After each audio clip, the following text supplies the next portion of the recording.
कहानी की शुरुआत होती है आज से 3000 साल पहले इजिप्ट के एक सिटी थीब्स से।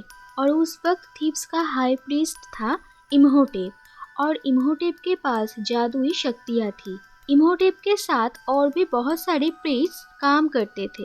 और उस वक्त थीब्स पर फेराउन सेटी का राज था। फेराउन सेटी की एक मिस्ट्रेस थी जिसका नाम था अनक-सुनामुन। और अनक-सुनामुन को फेराउन के अलावा और किसी को भी हाथ लगाने का इजाज़त नहीं था। लेकिन अनक-सुनामुन और इम्होटेप एक दूसरे से प्यार करते थे और एक दिन फेराउन उन दोनों को रंगे हाथों पकड़ लेते हैं। लेकिन अनक-सुनामुन और इम्होटेप मिलकर बेरहमी से फेराउन का खून कर देते हैं। और उसी वक्त वहाँ पर फेराउन के बॉडीगार्ड्स आ जाते हैं। लेकिन उन लोगों को पकड़ने से पहले ही अनक-सुनामुन इम्होटेप को वहाँ से भेज देती है और अपने आप को मार डालती है, क्योंकि अनक-सुनामुन को पता था कि इम्होटेप अपनी जादुई शक्तियों से उसे वापस जिंदा कर सकता है। और इम्होटेप ऐसा ही कुछ करने की कोशिश करता है। इम्होटेप और उसके आदमी मिलकर अनक-सुनामुन की बॉडी चुरा लेते हैं और फिर वो उस बॉडी को लेकर हामुनात्रा नाम के एक शहर में जाते हैं। और वहाँ जाकर वो लोग अनक-सुनामुन की आत्मा को वापस उसके शरीर में लाने की प्रक्रिया शुरू करते हैं।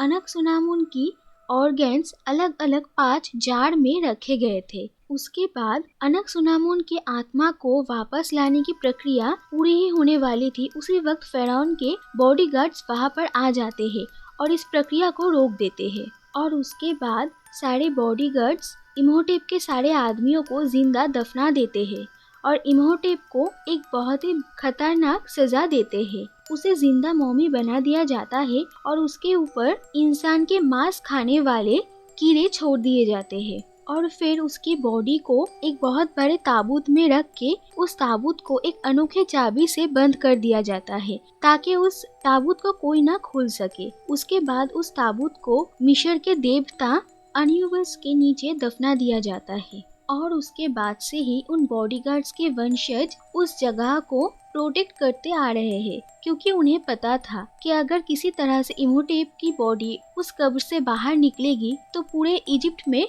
वो कहर बनकर बरसेगा। उसके बाद 3000 साल बीत जाते हैं और हामुनात्रा शहर जमीन के नीचे धंस जाता है। और इसी जमीन पर अपना कब्जा जमाने के लिए देश विदेश की शक्तियाँ एक दूसरे से लड़ती रहती है। उसके बाद कहानी आती है एवलिन नाम के एक लड़की के ऊपर। एवलिन एक लाइब्रेरियन है और एवलिन मिस्र की पुरानी भाषाएं जानती थी और उसे मिस्र के इतिहास में इंटरेस्ट है। एवलिन का बड़ा भाई जोनाथन एक दिन उससे मिलने के लिए आता है और उसे एक अनोखा बॉक्स दिखाता है। उस बॉक्स को थोड़ा घुमाते ही वो खुल जाता है और उसके अंदर एक मैप बना हुआ होता है। और ये कुछ और नहीं बल्कि वही चाबी है जिससे 3000 साल पहले वही ताबूत बंद किया गया था जिसमें इम्होटेप की मम्मी रखा गया था। और उस चाबी के अंदर से जो मैप निकलता है उसे देखकर एवलिन समझ जाती है कि ये मैप हामुनात्रा शहर की है। और वो इस मैप को वो उन्हें दिखाती है जिसके लाइब्रेरी में वो काम करती है। लेकिन वो नहीं चाहते कि एवलिन वहाँ पर जाए, क्योंकि वहाँ पर जो भी आज तक गया है कोई भी वापस लौटकर नहीं आए हैं। लेकिन एवलिन किसी भी तरह वहाँ पर जाना चाहती थी। जोनाथन ने पहले एवलिन को ये कहा था कि ये बॉक्स उसे एक जगह खुदाई के दौरान मिला था, लेकिन फिर वो उसे सच कहता है। वो कहता है कि उसने इस बॉक्स को किसी आदमी से चुराया था। उसके बाद एवलिन जोनाथन के साथ उस आदमी से मिलने के लिए जाती है जो कि एक जेल की कैदी है और उस आदमी का नाम था रिक ओकॉनल। रिक पहले एक फ्रेंच आर्मी का सोल्जर था और ये फ्रेंच आर्मी हामुनात्रा के उस जमीन के लिए जंग भी लड़े थे जिस वक्त रिक भी उनके साथ था। रिक को हामुनात्रा शहर के बारे में बहुत कुछ पता था, इसलिए एवलिन चाहती थी कि रिक हामुनात्रा शहर में जाने में उन लोगों की मदद करे और बदले में एवलिन रिक की फांसी होने से रोकती है। उसके बाद वो लोग हामुनात्रा शहर जाने के लिए निकल पड़ते हैं और वो लोग जिस शिप में जा रहे थे उसी शिप में वो लोग कुछ अमेरिकन से मिलते हैं और उन्हें पता चलता है कि वो लोग भी हामुनात्रा शहर में जा रहे हैं। और उन लोगों को वहाँ का रास्ता दिखाकर ले जाने वाला कोई और नहीं बल्कि रिक का ही एक पुराना दोस्त बेनी था। बेनी एक बहुत ही स्वार्थी इंसान है और बेनी की वजह से ही रिक को बहुत कुछ भुगतना पड़ा था।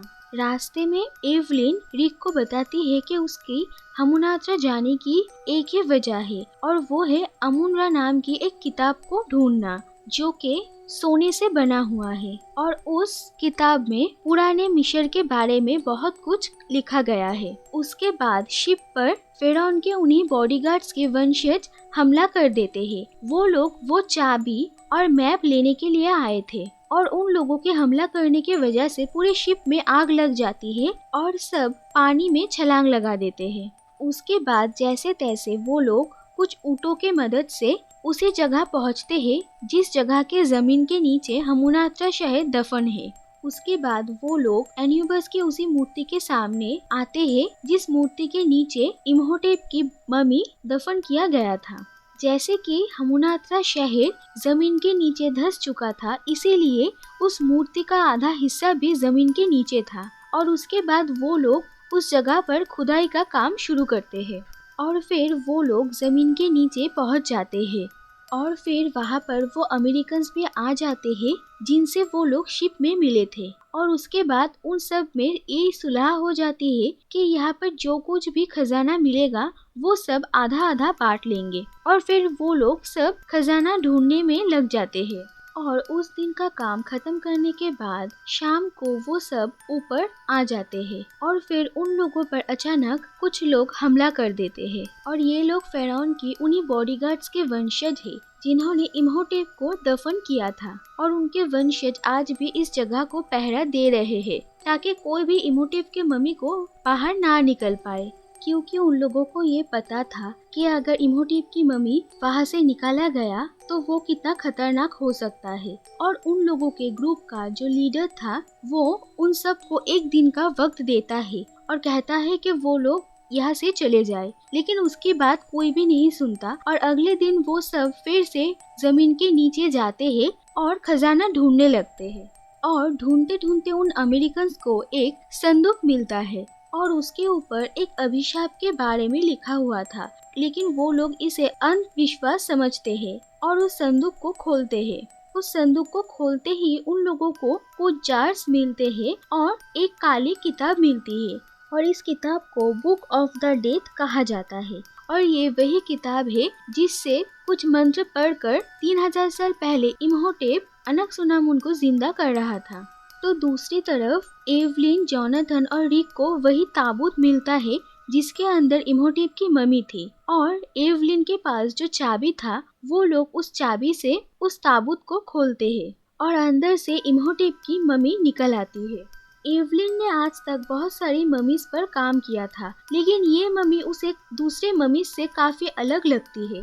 उसके बाद रात को एवलिन उन अमेरिकन में से एक आदमी के पास उस काली किताब को देखती है, लेकिन वो किताब खोलने के लिए उसी चाबी की जरूरत थी और वो आदमी जब सो जाता है तो वो उससे वो किताब चुरा लेती है और उसके पास जो चाबी था उस चाबी से वो उस किताब को खोलती है, लेकिन ये किताब वो किताब नहीं होती है जिसके लिए एवलिन यहाँ पर आई थी और उसमें से कुछ लाइंस पढ़ती है और ये पढ़ते ही इम्होटेप की मम्मी जाग जाती है और इम्होटेप की मम्मी जागने के बाद ही बाहर उन सब पर बहुत सारे कीड़े मकोड़े हमला कर देते हैं और उनसे बचने के लिए सब इधर उधर भागने लगते हैं और भागते भागते एवलिन जोनाथन और रिक से अलग हो जाती है और एक दरवाजे से निकलकर एक तहखाने में पहुंच जाती है और उसे वहाँ पर उन अमेरिकन में से एक आदमी दिखता है और एवलिन देखती है कि उस आदमी की आंखें और जुबान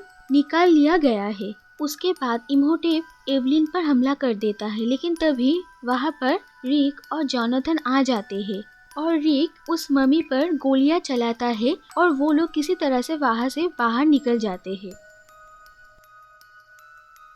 अगर आपको ये वीडियो पसंद आया तो इस वीडियो को लाइक कर दीजिए और इसके आगे की कहानी जानने के लिए इस वीडियो का सेकेंड पार्ट ज़रूर देखें और ऐसे ही इंटरेस्टिंग कहानियाँ सुनने के लिए इस चैनल को सब्सक्राइब करके नोटिफिकेशन बेल को ऑन कर दीजिए ताकि इस चैनल में आए हुए हर वीडियो का नोटिफिकेशन आप तक पहुँच जाए। Thank you for watching.